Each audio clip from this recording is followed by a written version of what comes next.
Je me suis approché du pupitre en bois minuscule qui se dressait devant un demi-cercle de chaises. J'avais toujours détesté parler en public, un malaise qui remontait à ces cours d'expression orale pénibles à l'école primaire. Mes genoux tremblaient, et une peur m'étreignait, celle que ma voix ne me trahissant se brisant. En observant les 18 hommes assis devant moi, j'ai inspiré profondément, m'efforçant de me composer, et j'ai commencé. « Bonjour, je m'appelle Gary », ai-je annoncé, offrant une simple introduction. Après une brève pause pour reprendre mes esprits, j'ai continué, et je suis un cocu. J'ai délibérément attendu au moins 20 secondes, observant les réactions de l'auditoire. La majorité semblait abasourdie par ma déclaration. Leurs expressions allaient d'une incrédulité totale à un détachement vide. Cependant, pas un seul n'a souri avec condescendance devant mon aveu d'autodérision. Enfin, pas vraiment, mais le simple fait de porter cette étiquette me met dans une rage indescriptible. C'est ma deuxième réunion, et après avoir écouté 6 de vos histoires, j'ai décidé de partager la mienne. Contrairement à la plupart d'entre vous, je suis toujours marié. Mon avocat m'a conseillé de suivre une thérapie de gestion de la colère pendant que nous finalisons ma procédure de divorce et que nous nous assurons que toutes mes affaires sont en ordre. Jusqu'à présent, cela semble s'avérer bénéfique. Au moins, je n'ai encore commis aucun homicide. Cette remarque a suscité des sourires et des rires étouffés. Avant tout cela, je ne me suis jamais perçu comme un individu crédule. Je ne me rendais pas compte à quel point j'étais peu observateur. Je dois admettre que je me considérais honnêtement comme un mari dévoué, attendant avec impatience la perspective de devenir un fier père. Je ne me suis jamais imaginé comme une victime. Je ne me suis jamais non plus rangé dans la catégorie des ratés. Je n'ai jamais été au sommet d'aucune entreprise, mais je n'étais certainement pas parmi les moins bons, ni même de loin. Au lycée, j'étais dans le premier tiers de ma promotion. Il en a été de même à l'université. J'ai obtenu mon diplôme avec une moyenne de 3,4 sur 4, ce qui était plus que suffisant pour être admis à l'école doctorale, où j'ai également excellé tout en travaillant comme comptable. Après avoir terminé mes études et acquis une expérience supplémentaire, j'ai obtenu un poste stable en tant qu'expert comptable certifié et j'ai cru que j'étais fermement sur la voie du succès. Puis, on m'a impitoyablement tiré le tapis sous les pieds. Les réussites universitaires et financières qui en découlent sont une chose. Cependant, lorsque quelqu'un éradique ce qui définit votre essence même, c'est l'expérience la plus dévastatrice qu'une personne puisse endurer, ai-je affirmé. Lorsque votre femme vous fait comprendre, peut-être pas explicitement, mais par ses actions, que vous êtes insuffisant pour elle, c'est absolument écrasant. J'ai commencé à faire de l'hyperventilation. J'ai saisi le petit pupitre, m'y accrochant comme à une bouée de sauvetage dans une mer déchaînée. « Pardonnez-moi, je me suis un peu égaré », ai-je dit, après avoir repris mes esprits. 2 hommes au premier rang ont levé le pouce et ont hoché la tête, signalant leur compréhension et m'encourageant à continuer. « Permettez-moi de vous donner un peu de contexte », ai-je déclaré. Je ne vais pas commencer par décrire la beauté et le sex-appeal de ma femme, la taille de ses seins, ou quoi que ce soit de ce genre. Je ne vais pas raconter notre vie sexuelle ni affirmer qu'elle était exceptionnellement passionnée et que nous avions des relations sexuelles débridées quotidiennement. Je me contenterai de dire que nous étions actifs au lit, ostensiblement, que nous fonctionnions aussi bien en dehors. Elle était ma plus proche confidente et ma compagne de vie. Du moins, c'est ce que je croyais. Eva et moi nous sommes rencontrés à l'université, un semestre avant que j'obtienne ma licence. Les choses ont progressé favorablement entre nous, et l'été suivant, nous avons échangé nos vœux. J'ai rapidement obtenu un poste respectable de comptable pour financer ses études. Par la suite, après une année d'expérience professionnelle obligatoire, j'ai obtenu mon diplôme d'expert comptable, tandis qu'Eva est devenue assistante juridique. Récemment, elle a déclaré son aspiration à entrer à la faculté de droit. J'ai ricané. Bonne chance avec ça, ai-je dit. Je ne paie pas pour ça. Cette remarque a suscité quelques rires étouffés dans l'auditoire. Avec 2 prêts étudiants à rembourser, nous nous sommes abstenus d'avoir des enfants ou même d'acheter une maison tant que nous ne nous sentions pas financièrement préparés à de tels engagements, ai-je expliqué.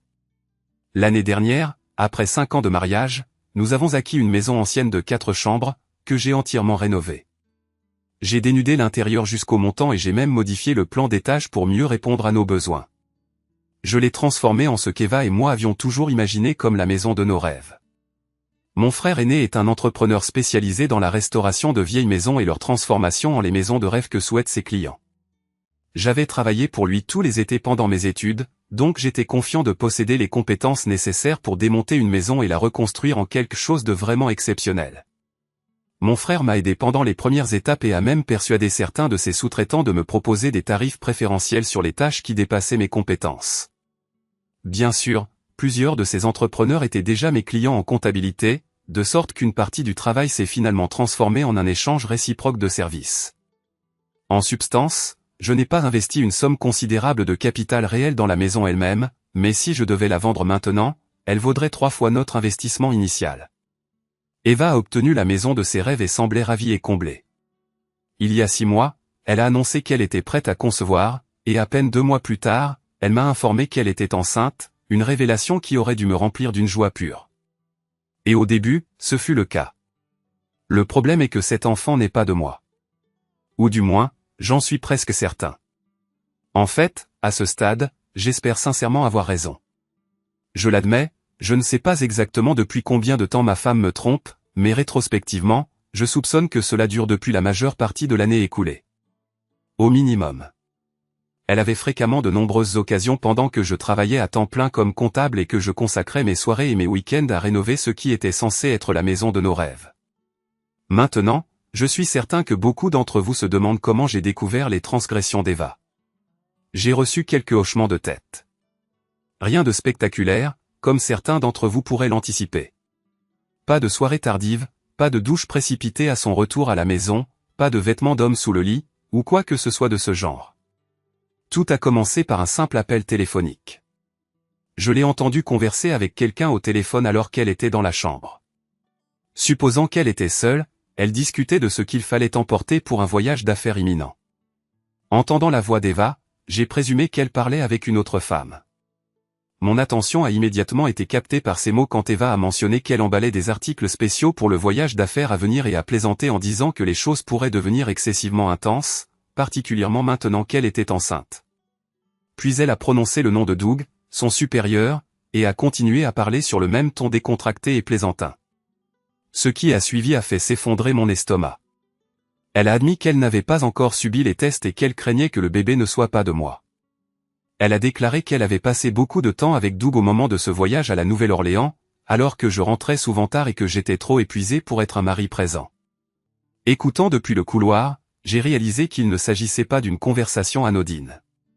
Quoi qu'il se soit passé entre elle et Doug avait franchi une limite il y a longtemps, et l'aspect le plus épouvantable était la facilité avec laquelle elle en parlait, comme s'il n'y avait aucune raison d'avoir honte.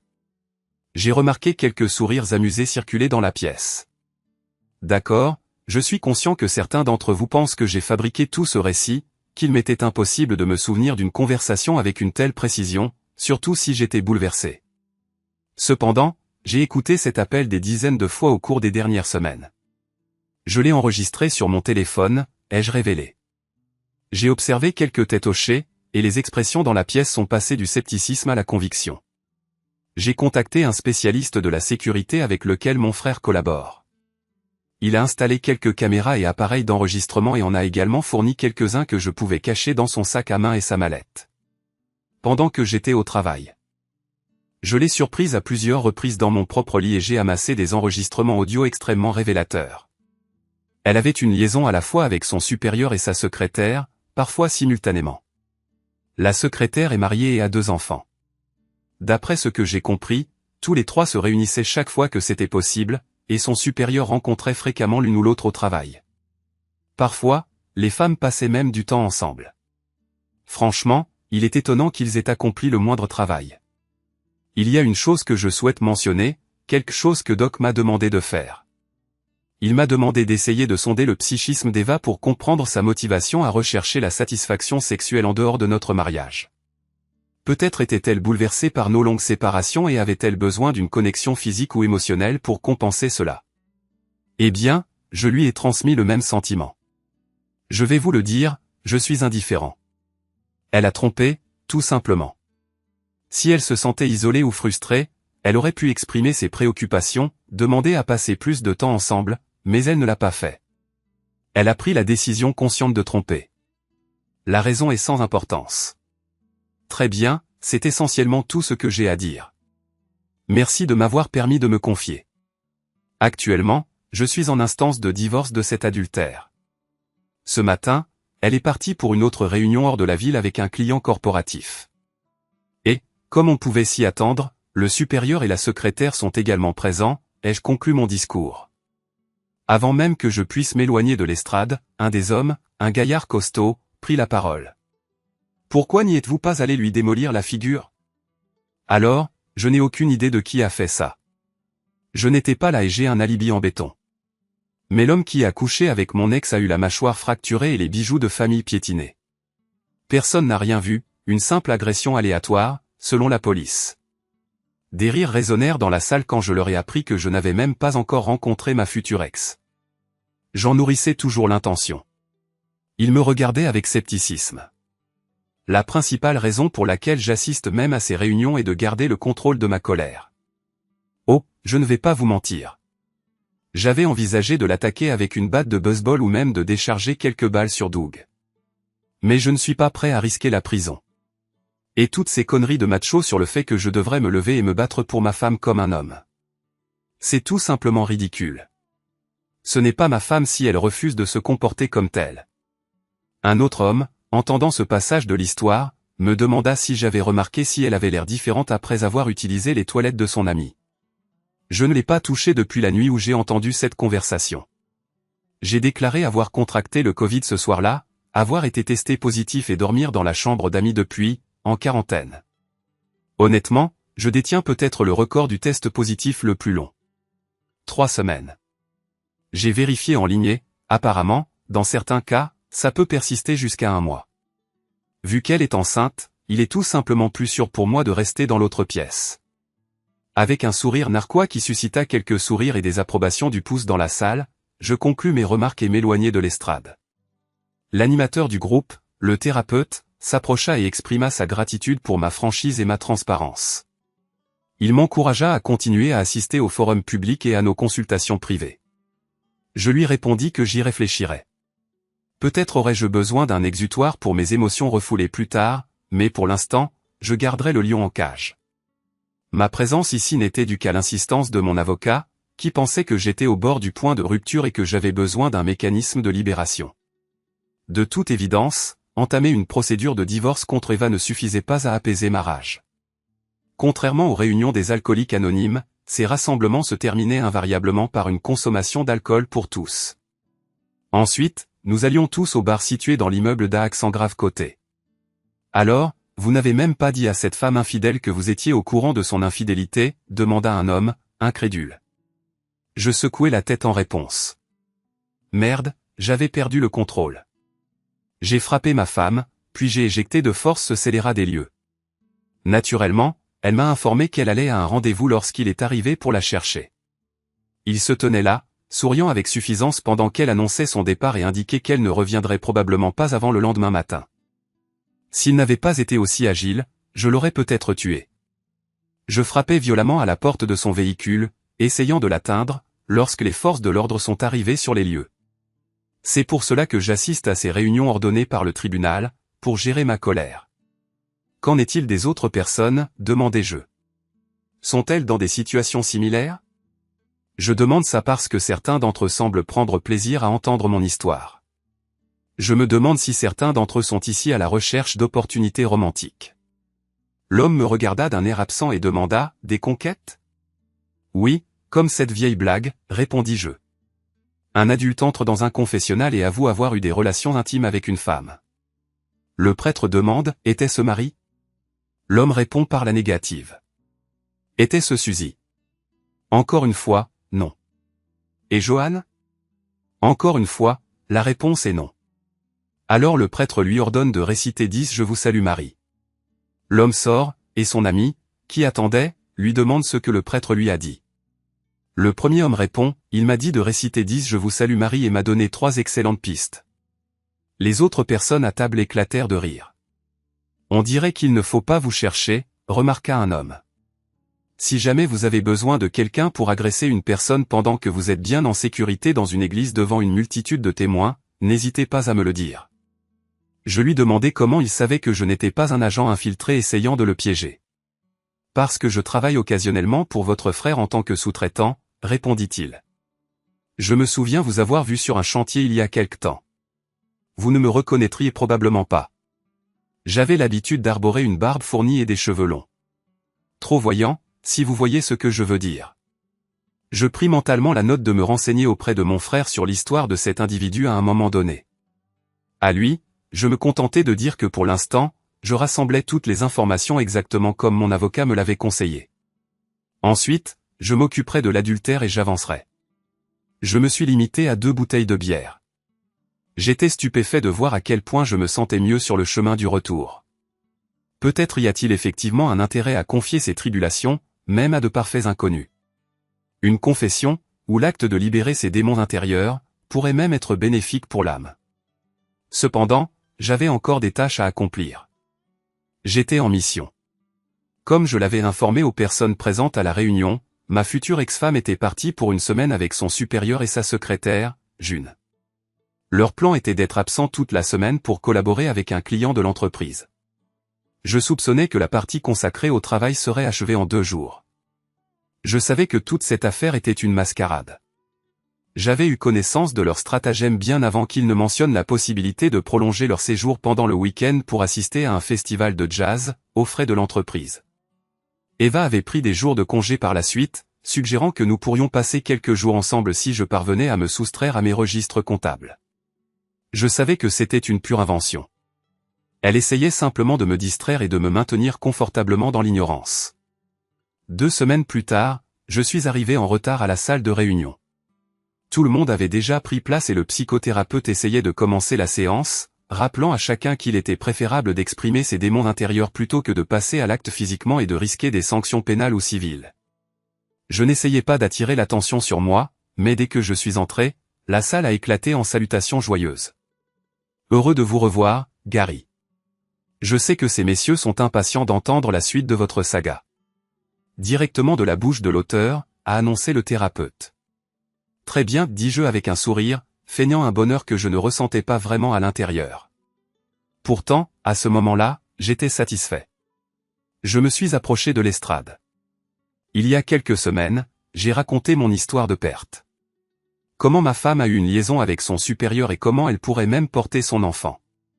Pour aggraver les choses, sa secrétaire était également impliquée, et les 3 se livraient apparemment à leur petit triangle chaque fois que l'occasion se présentait. Eh bien, aujourd'hui, j'ai l'intention de raconter la suite de l'histoire. Lorsque je vous ai initialement informé, messieurs, de ce que je savais, je n'avais encore dit un mot à la femme de cet imbécile ni au mari de l'autre adultère. Ce n'est pas qu'il ne méritait pas de savoir, il le méritait absolument. Cependant, je ne voulais pas qu'il réagisse de manière excessive et compromette mon plan. Je voulais offrir à ma femme l'expérience d'une vie. Pas sexuellement, bien sûr, car c'est précisément ce qu'elle aurait apprécié.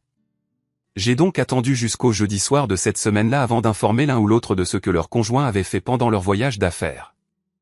Je me suis excusé pour le retard et j'ai expliqué mon raisonnement, puis je les ai informés que j'avais l'intention de faire accueillir Eva comme il se doit à l'aéroport à leur retour dimanche après-midi.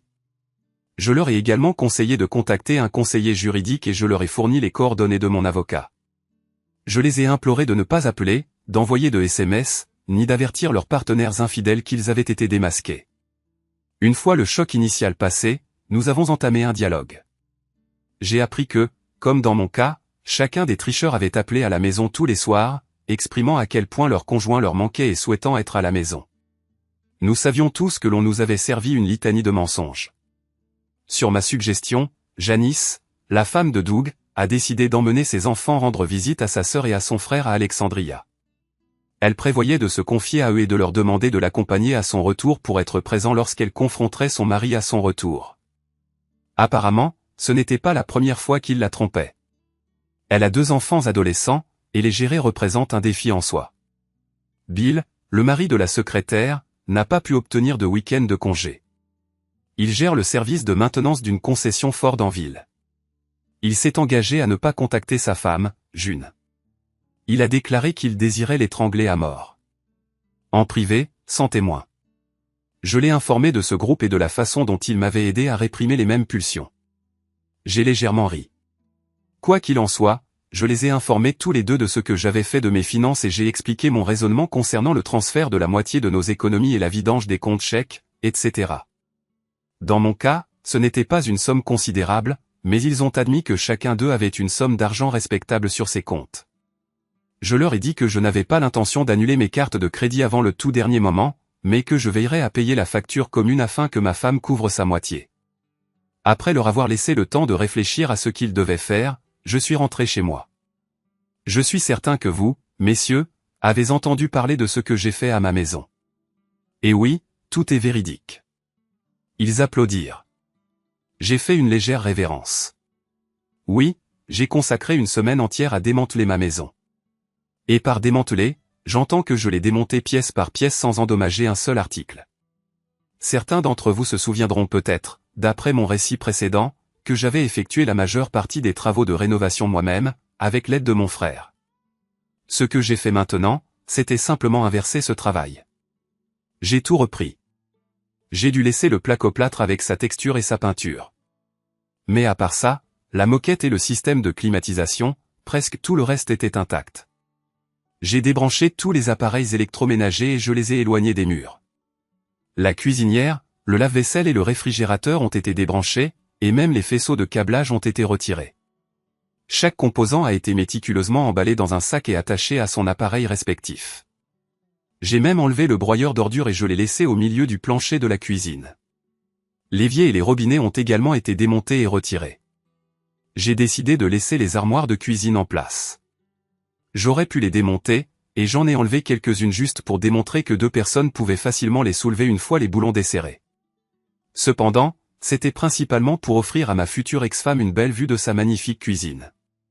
J'ai également laissé les comptoirs intacts car ils faisaient partie d'un système solide et intégré qui ne pouvait pas être détaché du mur sans causer de dommages. Les salles de bain étaient une autre affaire. J'ai vidé l'eau et enlevé les toilettes, démonté les baignoires, et même dévissé à nouveau les poignées de robinet.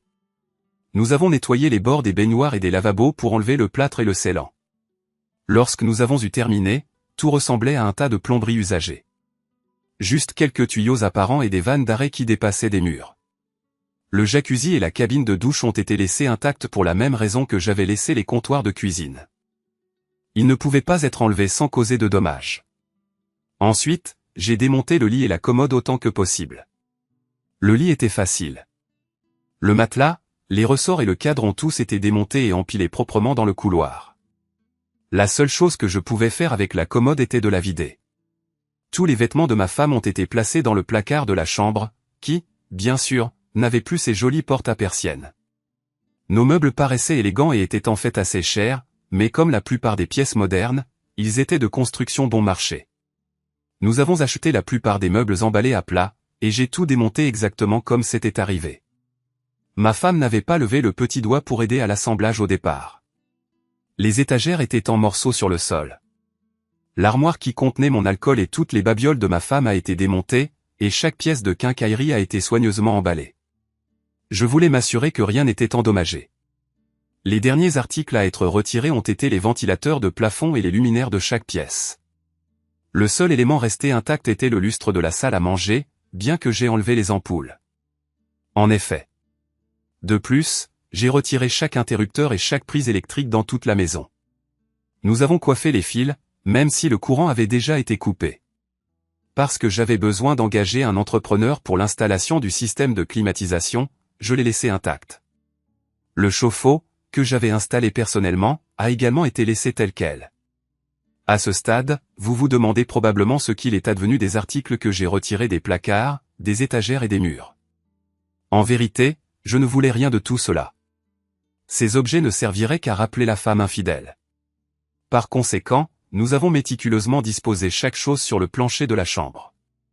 Je parle de tout, chaque assiette, chaque verre, chaque petite figurine soigneusement positionnée du mur avant du placard jusqu'à la porte. Pour aller de la porte au placard, il fallait d'abord dégager un chemin. En fait, oubliez ça. Il n'y avait même plus de porte.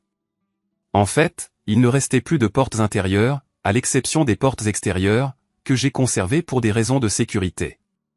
J'ai précédemment indiqué que j'étais comptable, et ainsi, j'ai naturellement conservé les reçus de tous les achats effectués pour cette maison.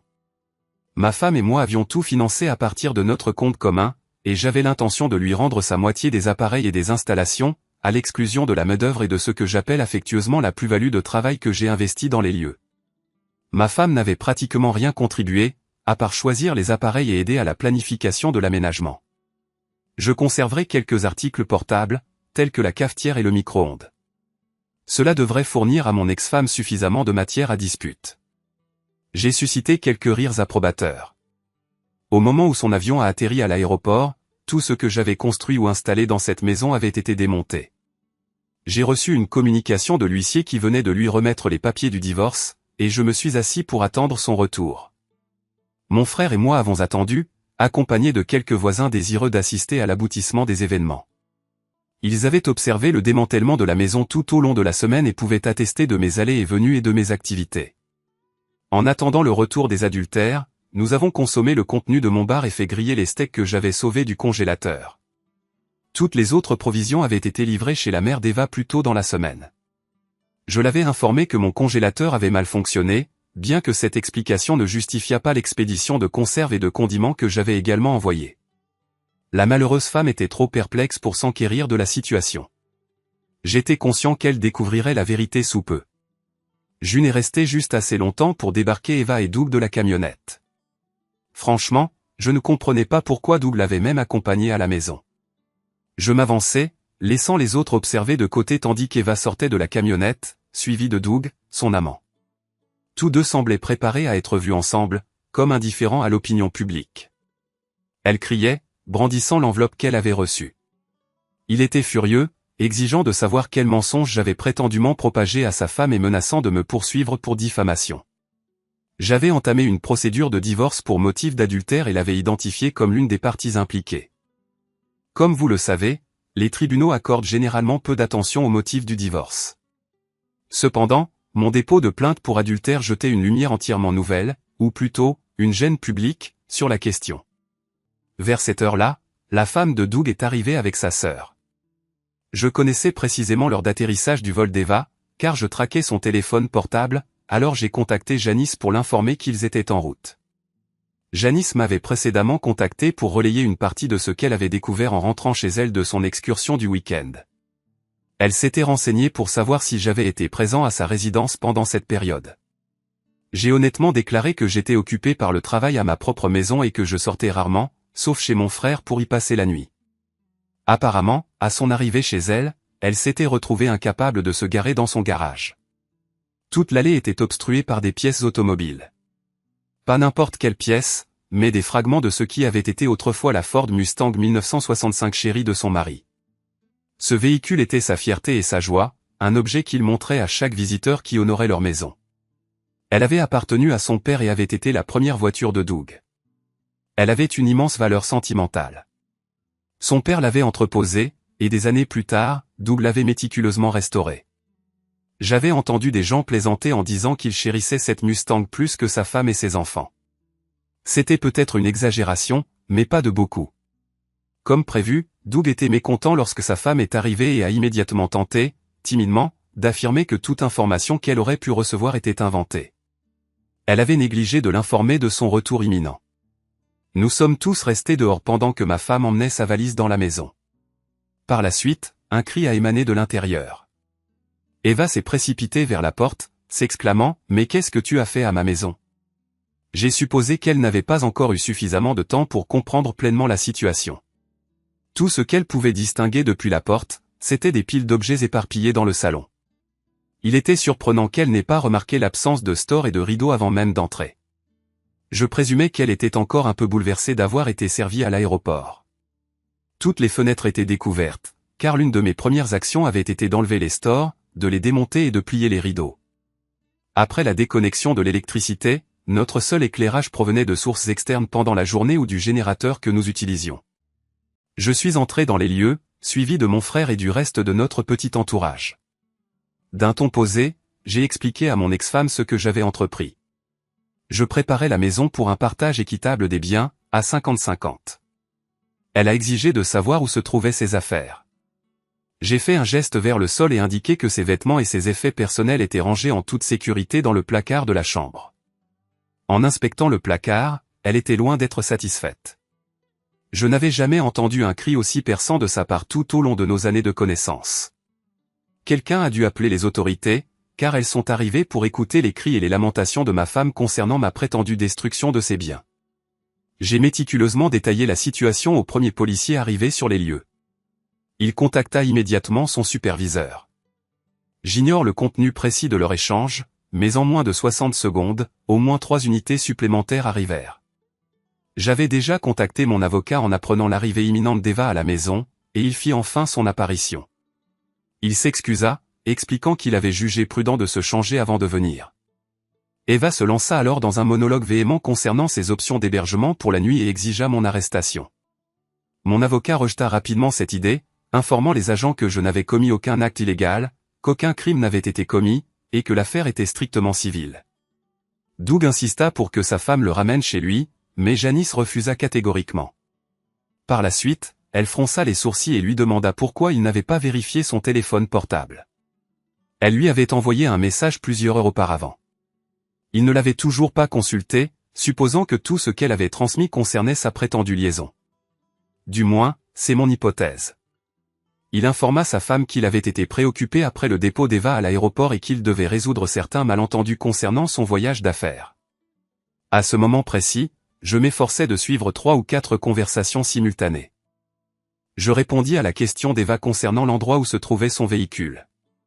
Elle et Doug avaient décidé qu'elle le conduirait où il devait aller. Étant donné que sa femme lui avait dit qu'il pouvait marcher, elle refusait de laisser son postérieur adultère approcher sa voiture.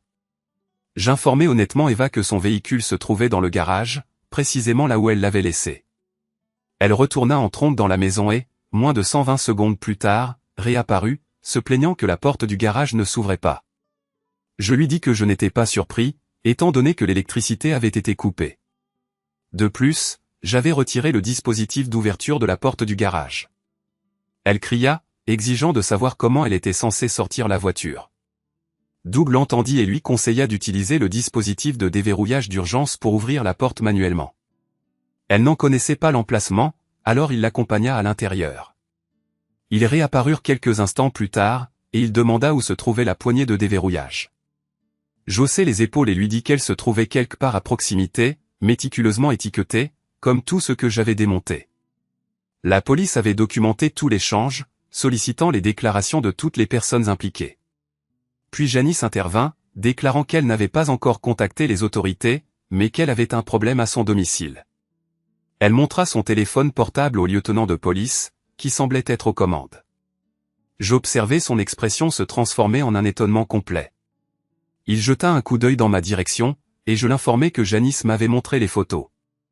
Cependant, j'étais présent à mon domicile tout au long du week-end, avec de nombreux témoins pour corroborer mon alibi. N'ayant aucun moyen de sortir le véhicule et Janice refusant de ramener Doug chez lui, ils appelèrent June une fois de plus. Elle arriva échevelée et en larmes. Son mari l'accueillit devant leur domicile avec tous ses vêtements emballés dans des poubelles en plastique. Il l'aida à les charger dans la camionnette et lui ordonna de partir et de ne pas revenir tant qu'elle n'aurait pas consulté un avocat. Il m'avait fait part de ses intentions la veille au soir. Maintenant, Eva et Doug chargeaient leurs valises dans la camionnette de June. Janice l'implora une fois de plus de consulter son téléphone portable. Il finit par s'exécuter et émit un cri qui coïncida presque avec celui d'Eva. Il hurla à June de le ramener chez lui immédiatement. J'avais fourni des conseils à Janice lorsqu'elle m'avait initialement contacté pour me faire part de ses découvertes, et elle avait déjà agi en conséquence. Son beau-frère l'attendait à son domicile. La police conclut son enquête chez moi. Nous avons tous fourni nos déclarations, et mon frère et moi avons accompagné les autres au domicile de Doug. Une camionnette de télévision était déjà garée devant sa maison. Un journaliste interviewait Brett, le beau-frère de Janice, au sujet des découvertes de la famille en la ramenant à la maison après le week-end. Par la suite, j'appris que le caméraman avait déjà filmé l'ensemble des lieux. Brett expliqua qu'il était impossible de monter jusqu'à la maison et de se garer dans le garage, en raison de l'abondance de pièces automobiles éparpillées sur l'allée et une portion importante de la rue. Le garage, situé à l'arrière de la maison, était entièrement dissimulé à la vue. Personne n'entrava ma progression alors que je les suivais jusqu'à la maison. Le tableau était vraiment remarquable. Je suis certain qu'une majorité d'hommes ont, à un moment donné de leur enfance, construit des modèles réduits de voitures.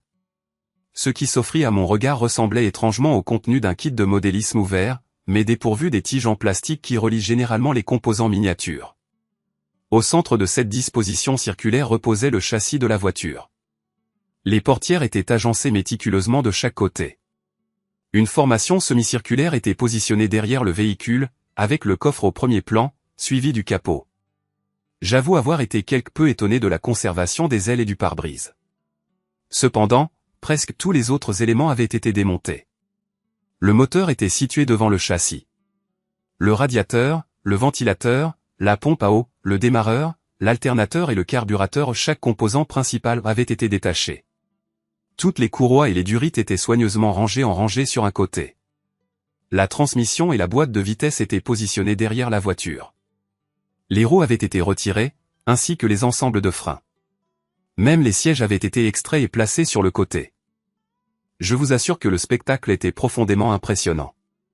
Je n'avais jamais vu une voiture aussi complètement, ou presque complètement, démontée. Chaque composant était disposé avec une précision impeccable.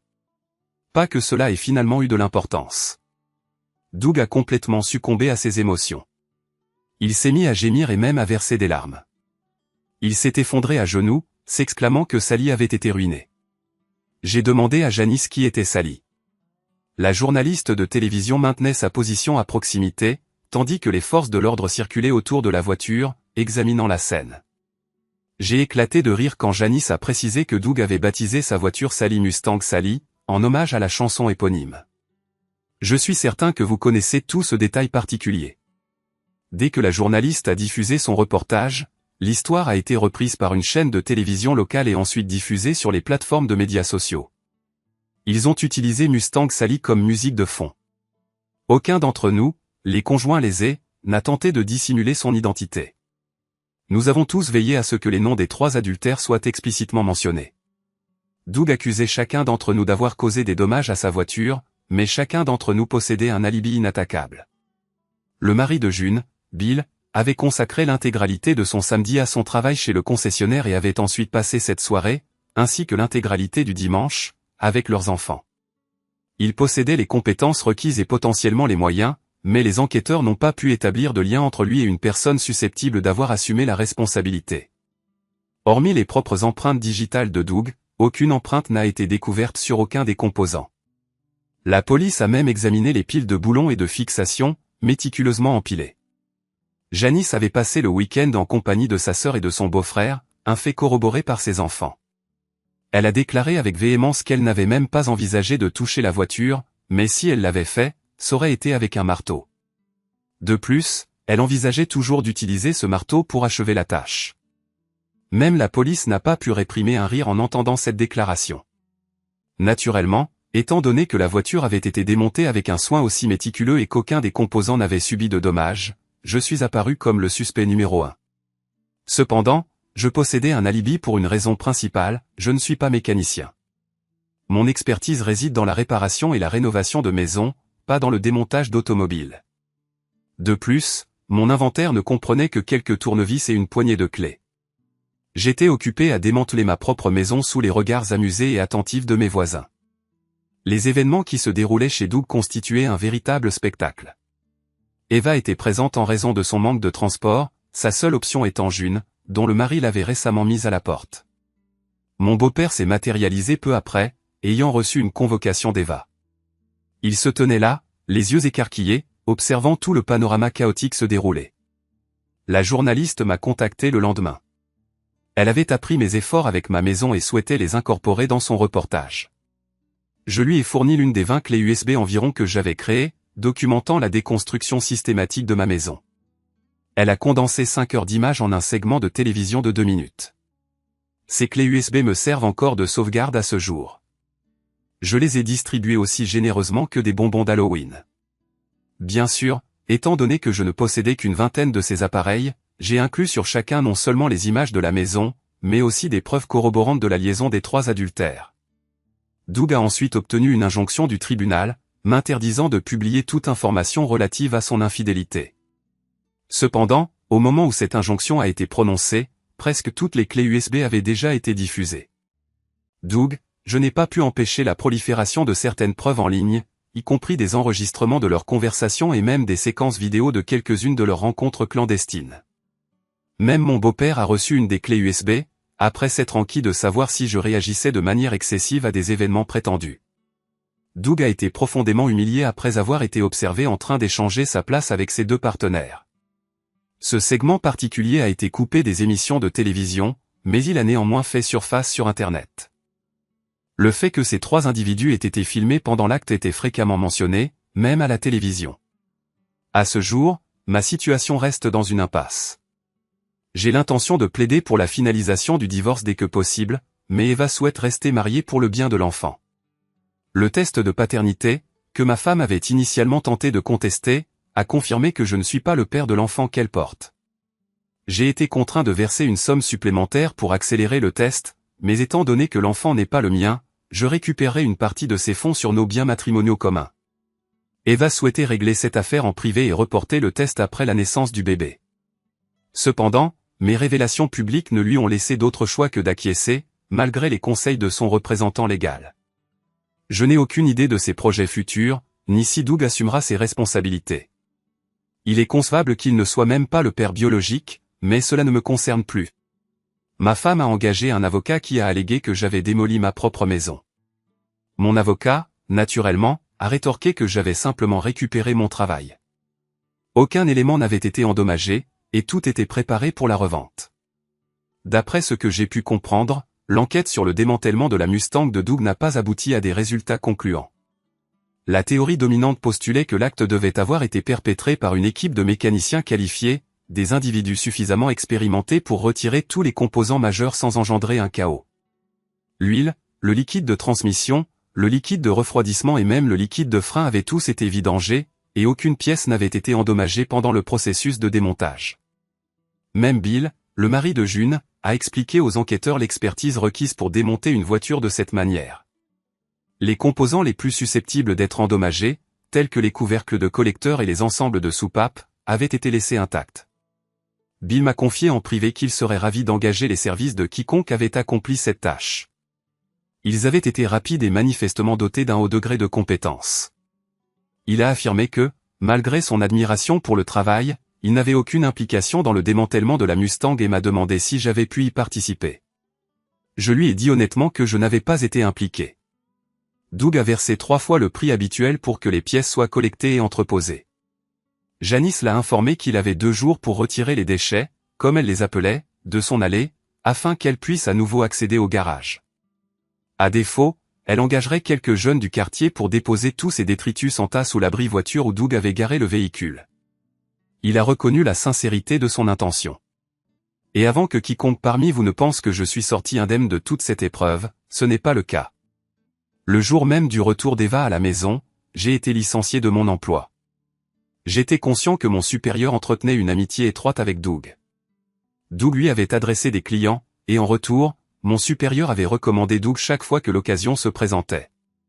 Mon supérieur était en fait la personne qui avait initialement suggéré à Eva de chercher un emploi chez Doug. Informé de mon licenciement, je me suis penché au-dessus du bureau de mon supérieur et lui ai demandé s'il avait déjà participé à leur petit jeu ou plus précisément, s'il avait eu des relations sexuelles avec ma femme. Il a tout nié, naturellement, mais cela ne m'a pas empêché d'avoir une brève conversation avec sa femme, dans l'intention de semer une graine de suspicion que je nourrissais depuis longtemps. L'allégation de mon ancien supérieur selon laquelle je lui volais des clients a été réfutée après que j'ai démontré que beaucoup d'entre eux étaient des personnes que j'avais personnellement présentées à l'entreprise. Quelques autres ont même exprimé leur perte de confiance en lui. Après mon licenciement, j'ai accepté de gérer les comptes qui m'ont suivi gratuitement pendant 2 mois pendant que j'étais employé par mon frère au salaire minimum. L'avocate d'Eva affirme que j'évite délibérément de percevoir un revenu substantiel. J'ai rétorqué que j'aidais simplement des amis tout en réfléchissant à ma prochaine étape professionnelle. Par conséquent, j'ai mis en place un petit cabinet comptable à titre gracieux, en utilisant un espace de bureau inoccupé dans l'immeuble de mon frère. Si l'un d'entre vous a besoin des services d'un comptable, n'hésitez surtout pas à me le faire savoir. L'auditoire m'a gratifié de plusieurs salves d'applaudissements. J'ai ressenti une légère amélioration de mon état d'esprit. Cependant, j'étais contraint d'admettre que j'avais perdu ma femme, ma maison et mes aspirations. Tout cela, irrémédiablement perdu. 3 semaines plus tard, j'assistais de nouveau au groupe de soutien pour la gestion de la colère, l'assemblée que certains d'entre nous avaient surnommée, avec une pointe d'ironie, les cocus anonymes. Je suis monté à la tribune. Je remarque ici une multitude de visages familiers. Je présume que vous êtes présents pour la même raison profonde que moi. Il est difficile de maîtriser ses émotions ou plutôt, il est difficile de les maintenir sous un contrôle constant. Comme mon thérapeute, et je suis certain, le vôtre également, a l'habitude de le dire, il existe une fine démarcation entre la colère et la dépression. À l'heure actuelle, je consulte mes 2 thérapeutes, une situation qui, pour être franc, n'était pas de mon propre chef. Je sais que certains d'entre vous ont été contraints d'assister à ces séances par une ordonnance du tribunal. Ma présence ici est due à l'insistance de ma belle-sœur. Nous étions tous assis à table lorsque mon neveu de 8 ans a soudainement demandé, « Oncle Gary, es-tu toujours en colère parce que tante Eva était une telle sorcière ?» Eh bien, colère et sorcière étaient 2 mots déclencheurs pour ma belle-sœur. Lorsqu'elle a demandé d'où venait cette affirmation, mon neveu m'a pointé du doigt, assurant qu'il m'avait entendu converser avec son père. Ma belle-sœur m'a jeté un regard chargé de l'attente que je corrige la situation. J'ai donc déclaré, avec précaution, qu'il n'était pas bien d'utiliser un langage impoli. Cependant, oui, j'avais été extrêmement bouleversé à la suite des actions de tante Eva. Et c'est alors que j'ai prononcé le 3e mot déclencheur, suscitant la réponse de mon neveu, « D'accord, je ne le dirai plus. Je l'aime bien. » Hélas, à son avis, elle est tout simplement trop insupportable. Vous pouvez facilement imaginer les regards que ma belle-sœur me lançait. Mon frère, malheureusement, n'a offert absolument aucune assistance. Il a simplement baissé les yeux sur son assiette, tremblant perceptiblement alors qu'il s'efforçait de réprimer son rire. Ma belle-sœur m'a rapidement informé que si je souhaitais continuer à résider avec ses fils, je ferais mieux de commencer à surveiller mes propos en présence des enfants. Puis ma nièce de 6 ans est intervenue en demandant « Des fils ?» Je ne savais pas qu'oncle Gary avait des enfants. Où sont-ils? Ma belle-sœur a précisé qu'en disant « fils », elle parlait de moi, de son mari et de son frère. Sur quoi la petite fille de 6 ans, Dieu la bénisse, a demandé « Oh, alors quand vous avez informé Madame Sandy que vos filles étaient douloureuses et sensibles parce qu'elles avaient joué trop rudement, vous faisiez référence au moment où je suis tombé et que je me suis écorché le genou, n'est-ce pas ?» Honnêtement, je n'ai même pas enregistré le reste de la conversation, tellement j'étais pris d'un fou rire. Ma belle-sœur, à l'inverse, était rouge comme une tomate. Bref, pour faire court, si je veux continuer à vivre avec mon frère et sa famille, je dois rester en thérapie, y compris ces séances de groupe. J'ai expliqué que je n'ai tout simplement pas les moyens de vivre seul pour le moment. Actuellement, je n'ai aucun revenu. J'espérais diminuer ce que j'avais gagné grâce au règlement du divorce, mais les gens ne réalisent pas à quel point il est difficile de trouver ne serait-ce qu'un appartement sans fournir de preuves de revenus. Ma belle-sœur est une femme vraiment merveilleuse, généreuse à l'excès. Elle ne souhaite tout simplement pas que mes malheurs aient une influence néfaste sur ses enfants. Ce sont d'ailleurs d'autres de ses expressions favorites. Alors, qu'avons-nous établi, hormis le fait que j'ai contrarié ma belle-sœur parce que ses enfants ont entendu mes conversations? Au cours des 3 semaines précédentes, j'avais fait le strict minimum pour gagner de l'argent avant d'être licencié. Je gagnais à peine plus qu'Eva. Personnellement, j'ai toujours soupçonné qu'elle était rémunérée à ce niveau parce qu'elle fournissait à son patron quelques services supplémentaires. Bien sûr, mon avocat m'a conseillé de rester silencieux sur cette question, étant donné que la légère différence de nos revenus signifie que je ne serai pas obligé de payer de pension alimentaire. Il m'a mis en garde de ne pas compromettre ce résultat. Janice a expulsé Doug et a entamé une procédure de divorce. Sa voiture bien-aimée, Sally, croupit dans un entrepôt quelque part. Leur divorce, comme vous pouvez l'imaginer, est déjà un enchevêtrement inextricable. Elle m'a dit sans embâche qu'elle cherchait tous les moyens possibles pour dépouiller ce salaud jusqu'à l'os. J'ai compris qu'elle le disait métaphoriquement, mais j'espère sincèrement ne jamais être convoqué à témoigner si jamais il arrivait quelque chose de physique à cet homme. Doug rencontre de grandes difficultés au travail. La majorité de son travail concerne des clients corporatifs, et une rumeur a commencé à circuler, selon laquelle certaines de ces transactions auraient pu être facilitées par certains en faveur d'Eva et June. Tous les 3, naturellement, ni catégoriquement, mais de toute évidence, certains clients ont pris la possibilité au sérieux et transfèrent leurs affaires ailleurs. Le cabinet lui-même est également confronté à d'autres difficultés.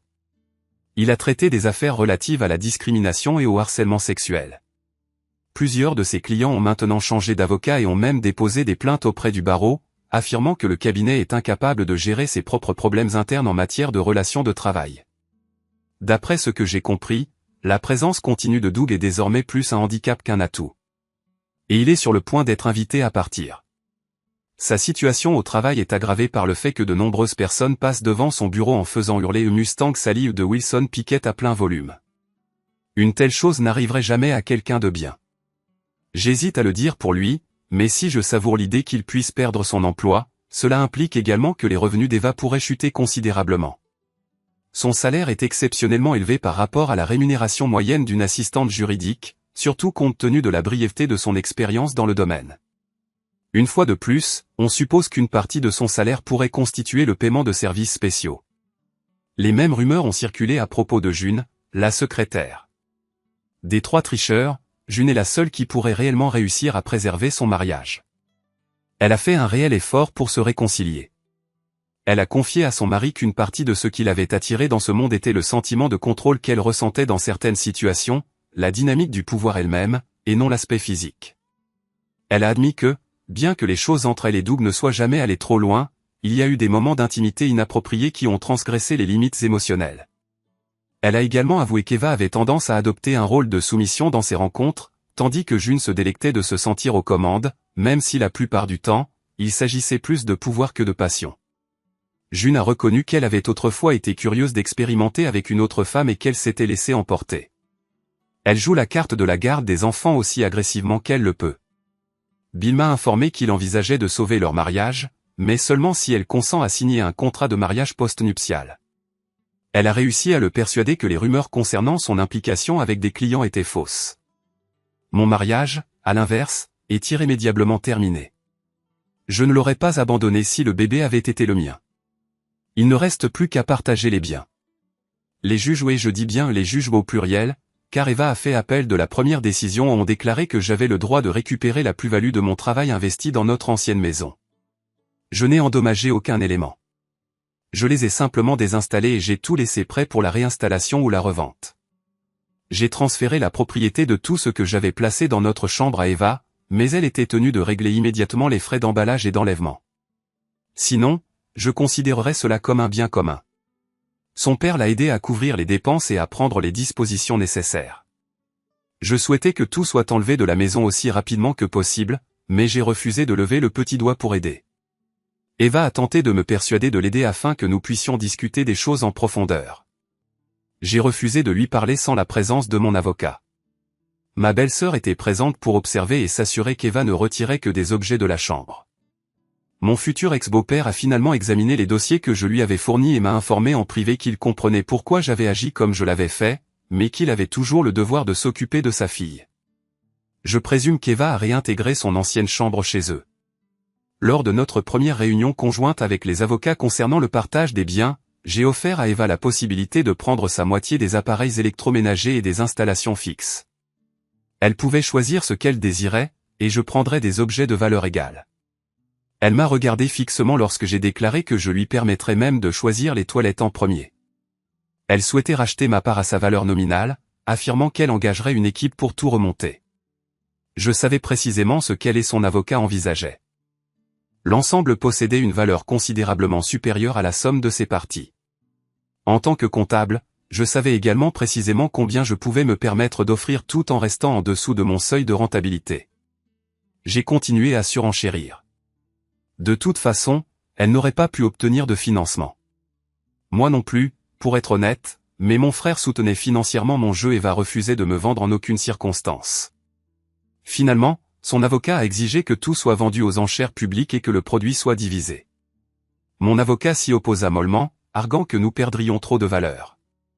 Mais il perdit cette requête, et ni l'un ni l'autre n'en fûmes particulièrement affectés. Eva essaya, mais ne parvint pas à trouver un acheteur disposé à s'approcher de ce que j'avais offert.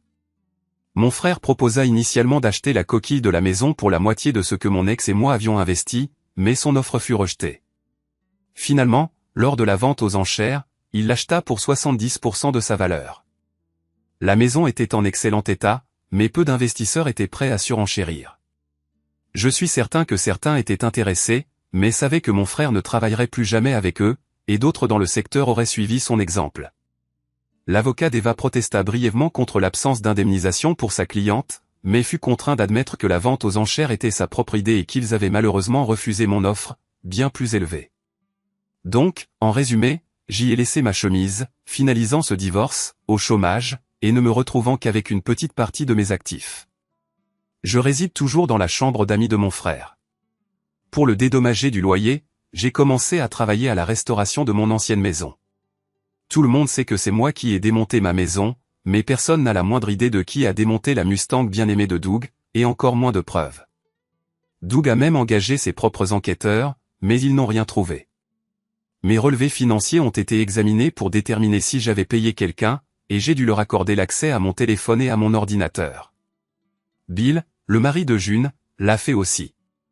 Aucun lien avec quiconque aurait pu commettre cet acte n'a jamais été découvert. Toute l'histoire est devenue un sujet de discussion sur les réseaux sociaux après être apparue pour la première fois dans un reportage télévisé. Vous imaginez bien la notoriété que j'ai acquise en tant que le type qui a démonté sa propre maison. Les gens me demandent constamment comment j'ai réellement démonté la Mustang et jurent qu'ils ne le révéleront jamais, puis me félicitent pour quelque chose que je n'ai même pas fait. Plusieurs gars se sont levés et m'ont immédiatement félicité, riant avec les autres. Je me suis éloigné du podium. Le thérapeute a demandé qui souhaitait prendre la parole ensuite. Tout le monde a secoué la tête. Un type a déclaré qu'il attendrait la prochaine fois pour raconter comment il avait attrapé l'homme qui couchait avec sa femme par ses parties génitales et l'avait jeté nu dans la rue. Nous sommes tous allés au bar. Et Gary, je n'ai pas droit à une petite réduction en tant que nouveau client, a demandé Paul Frige. C'était un sous-traitant en cloison sèche que j'avais rencontré au Mari Anonyme. Je me souviens que tu as offert 2 mois de service de comptabilité gratuit aux gars qui t'ont suivi après que tu as été renvoyé de cette autre entreprise. Bon sang, je t'ai offert une installation gratuite pour mon système, ai-je répondu avec un sourire. Ça prend du temps. Tu penses mériter plus? Tu travailles pour mon frère, pas pour moi. Ma maison a déjà tous ses murs. Je faisais référence à mon ancienne maison, qui appartenait maintenant à mon frère et qui m'était relouée pour une somme modique. Mon intention est de la lui racheter au prix exact qu'il a déboursé, dans environ 1 an, sous réserve de notre évaluation mutuelle que suffisamment de temps s'est écoulé, empêchant ainsi mon ancienne épouse, Eva, d'invoquer une activité frauduleuse. Ou cela pourrait-il être attribué à la réduction que j'ai accordée à chaque membre de notre groupe de cocu anonyme pour les services de préparation fiscale cette année? Ai-je demandé. Non, a répondu Paul, ce n'est rien de cette nature, suivi d'un rire.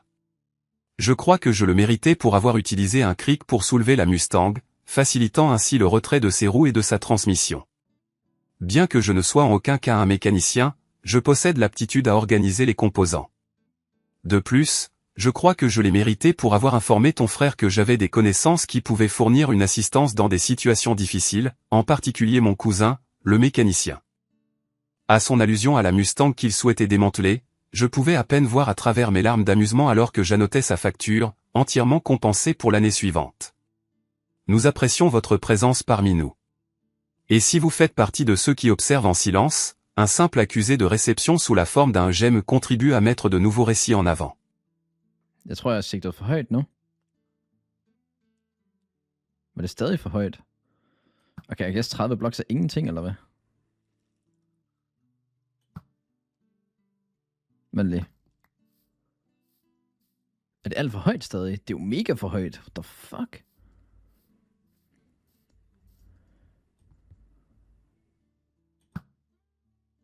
Ej, der må tage på.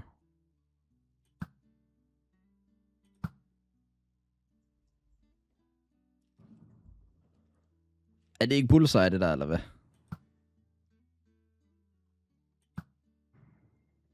What? Hvad sker der? Den er bugged. Det er bullseye, det skider jeg på. Hallo? Den skal sidde lige i midten, det gør den sgu da.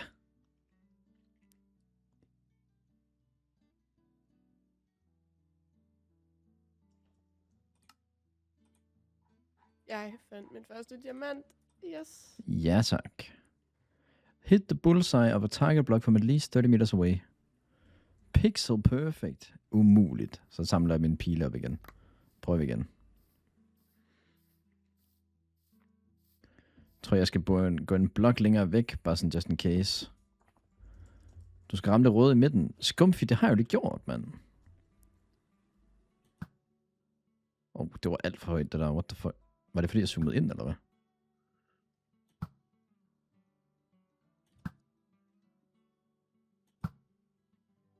Okay, det bugger, når jeg zoomer. Lidt højere. Hvor stadig højere?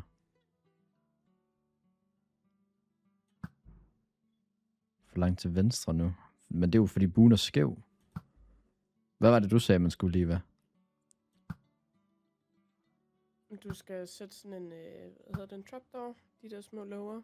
Og så skal du skyde på den, og så skal du sætte redstone hele vejen, og så trække et håndtag på 30 meters afstand, eller 30 bloks afstand. Så de rammer ned i blokken. Altså 2 gange, jeg har ramt bullseye her. Men det er ikke muligt. Jeg googler. Can you not hit the bullseye of a target block? Yes, I can hit the center, which is... Hvorfor siger AI, at den godt kan ramme? Hit the... Be at least 30 blocks away horizontally when the center of a target shot is shot.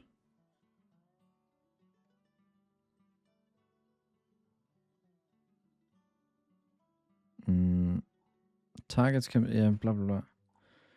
Redstone component. What the fuck? Ja, lad os lige tage en raffle på den scam der. Ved fandme ikke. Brokker mig bare. Hvad? Udopstegn join, gutters. Udopstegn join.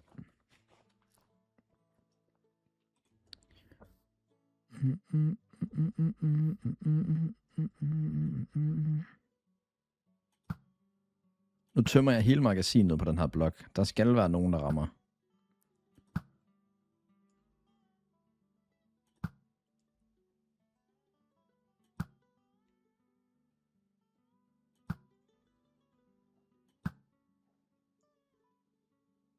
Hvad der sker?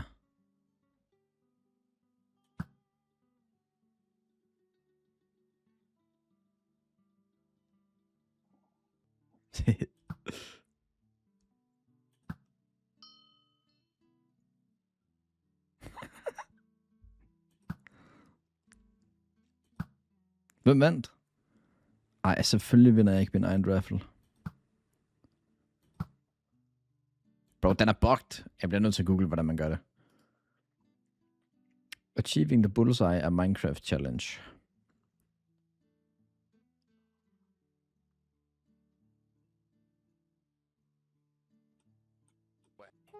This is a surprisingly difficult achievement because the area that you need to hit is smaller than Det er fordi, jeg ikke forstår, hvad Liva siger, Sema. bullseye texture on the target block. Now, you can always cheat it by firing arrows on a trapdoor, then opening the trapdoor with redstone, while